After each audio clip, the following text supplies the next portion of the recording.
Қызылорда облысы Шиелі ауданында қазіргі таңда мынау Қазтрансгаздың басшысына айтатын, әлеуметтік осал топтағы кісілер, инвалидтер, қолжетімдер, сосын мынау жаңағы жартылай жетім, осал топтағы кісілерге газ орнатуына ұсыныс хат беріп, жоғарыға көмек беруге болмай ма? Мынау бір рет барғанда біз қайырымдылық жасайтын жер емеспіз деген мен жауап естідім.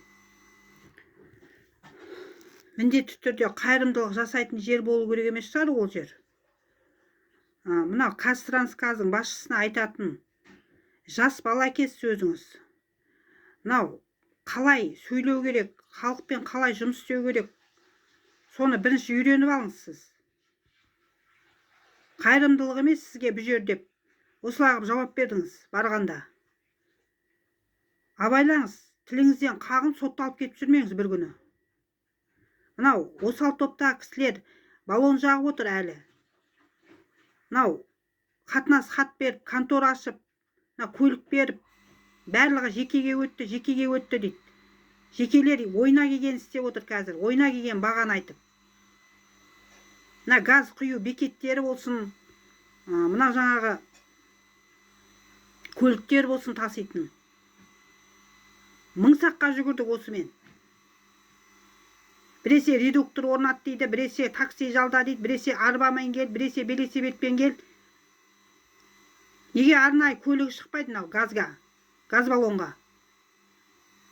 Барлығы жаңа орталықтандырылған газге орната беретін ақшасы жоқ қой.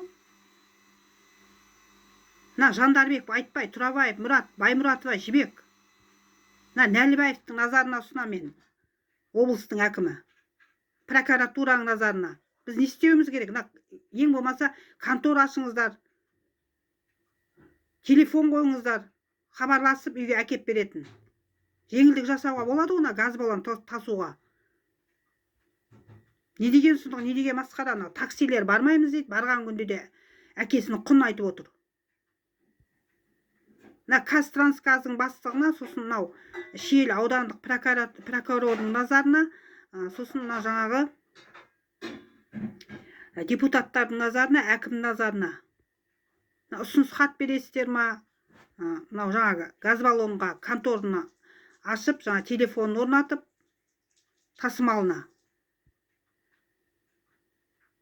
Білеміз, өздеріңізден орталықтандырылған газға қосасыздар, айына 5 мың, 10 мың төлеп отырасыздар.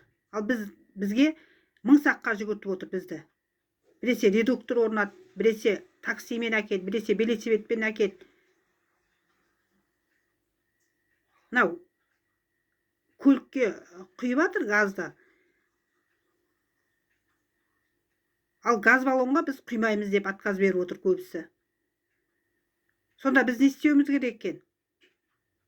Осы мәселені Қызылорда облыстық әкімі Нұрлыбек Нәлібаевтың назарына ұсынамын. Шиелі ауданындағы олқылықтарды реттеп беруді сұраймын газ жөнінде.